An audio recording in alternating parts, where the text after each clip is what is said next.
শীতকাল পৰাৰ লগে লগে কিন্তু যি আচলতে পথাৰসমূহ আছে, সেউজীয়া পথাৰ, এই সৰিয়হ পথাৰ, এই পথাৰসমূহ কিন্তু ভৰি পৰে আচলতে মৌ পালকেৰে।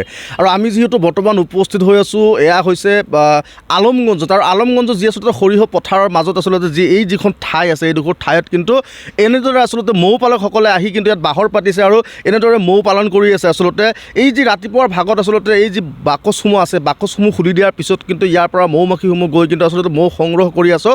আকৌ কিন্তু এই যি আচলতে ইয়াত যি বাকচসমূহ আছে, বাকচসমূহত কিন্তু ৰাখি দিয়ে। আৰু এনেকৈ আচলতে বহিৰাজ্যৰ পৰা আচলতে এই শীতকাল পৰাৰ লগে লগে কিন্তু বিভিন্ন প্ৰান্তৰ পৰা আহি কিন্তু ইয়াত বাহৰ পাতে, অসমৰ বিভিন্ন ঠাইত বাহৰ পাতে।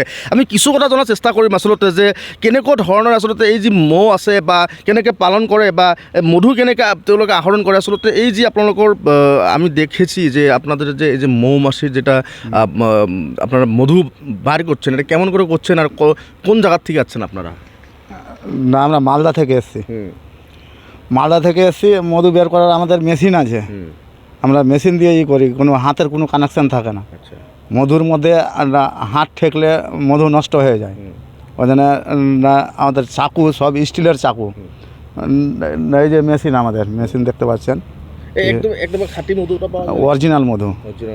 অরিজিনাল মধু। আপনারা বছরে প্রত্যেক বছরে আসেন? প্রতি বছরই আসি। তাহলে কি আসামে আসেন না আরও বিভিন্ন জায়গার যান? না না, আসাম করি, তারপরে আমাদের লোকালে করি। না, এখান থেকে চলে যাব, আমাদের লোকালে চলে যাব, ওখান থেকে কিনা ঝাড়খণ্ড চলে যাবে ধনিয়াতে, তারপরে ওখান থেকে আবার মালদা রিটার্ন হবে লিচু বাগানে। হ্যাঁ, আয় কেমন দেখা যায় আপনার? না, আয় হয়, ভালোই হয়, চলে যায়, মানে বছরের উপরে নির্ভর। আপনারা এটা কি সন্তার ধারায় আসেন, সন্তা দিয়ে আসেন না এমনি আপনারা আসেন? সন্তা বুঝতে পারলাম। এই মধুগুলা নিয়ে আপনারা কোনো জায়গায় দেন, কোম্পানিতে দেন না ডাইরেক্ট এনজিও আছে নাকি কোনো? না, আমাদের ইকে ট্রেডারকে দিই। ট্রেডারকে দেন? হ্যাঁ, ট্রেডার আবার মানে স্পট করে বাইরে ওরা। আচ্ছা, এমন করে চলতেছে? হ্যাঁ, এইভাবে। মানে এই কাজ করে আপনি কত বছর থেকে কাজের লোক জড়িত? না, আমার মোটামুটি 30 বছর এই কাজের সাথে জড়িত। হ্যাঁ, এই কাজের সঙ্গে জড়িত। আমাদের সরকার অনেক অনুদান দেয়। বেঙ্গল সরকার? বঙ্গ সরকার? হ্যাঁ, বেঙ্গল সরকার কোনো যে লোন মানে ব্যাংকে থেকে আমাদের করে দিয়েছে, যে এর মধ্যে যা খরচ হয়, মানে যত ইনভেস্ট হয় কিনা, ব্যাংকের ম্যানেজার সঙ্গে কানেক্ট করে দিয়েছে। ওখানে লোন পুরো প্রসেসটাই কি সরকারের দিয়ে হয়? এটা সরকার আমাদেরকে অনুদান দেয়, মানে যে সরকার যে পরিমাণে টাকা দেয় কিনা ওই পরিমাণে আমাদের হয় না, বুঝতে পারলেন না। আরও আমরা লোন নিই ওদের কাছ থেকে।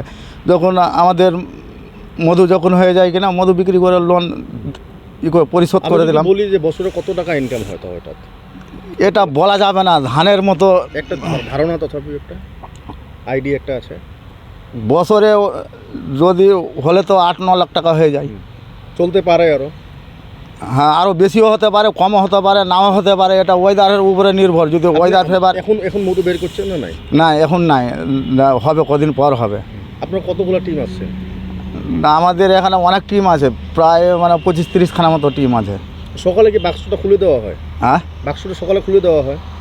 না না, খুলতে হয় না, আমাদের গেট আছে যে কিনা, না যে গেট দিয়ে বেরিয়ে যায় মৌমাছি কিনা, ওরা খুলে ভিজিট করবে, আবার আসবে, আবার যাবে, এইভাবেই কৰে।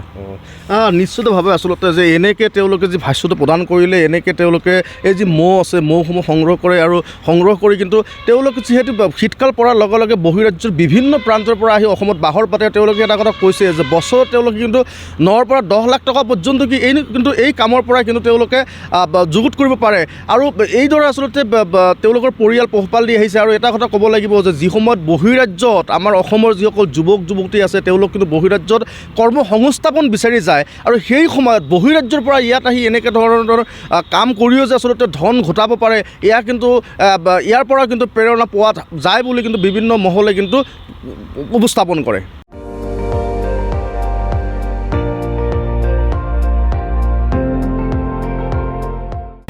আপুনি চাই আছে ND24, সৰ্বশ্ৰেষ্ঠ নহয়, সৰ্বোত্তমৰ দৌৰ।